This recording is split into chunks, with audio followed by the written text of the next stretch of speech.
The man curiously touched below, then touched above, and gently pressed a strange button. With a click, a potted plant fell out. He pressed it again, and a huge vase appeared in front of him. When he walked closer, he saw that there was nothing inside. Helpless, he went to the wall and pressed at random. A pair of chopsticks shot out. He pressed several more times, and chopsticks piled up on the ground. The more he pressed, the more chopsticks appeared, and his smile grew wider. But then his hand slipped, and he accidentally pressed another button nearby.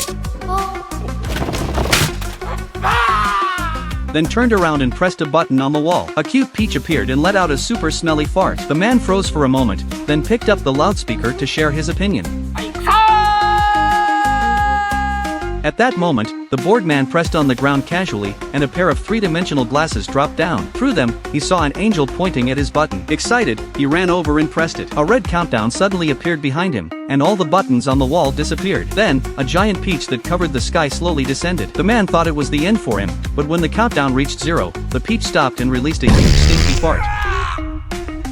By now, the man had given up on escaping. He happily read his comic. After finishing it with reluctance, he quickly pressed the button beside him. With a clatter, the third volume fell down. He eagerly searched for another button, but the second volume was nowhere to be found. Then he pressed one, and a large door slowly rose behind him. But his head was full of comics, and he only realized what had happened after the door had disappeared. He had already forgotten which button was the exit. After thinking for a moment, the man pressed one button decisively.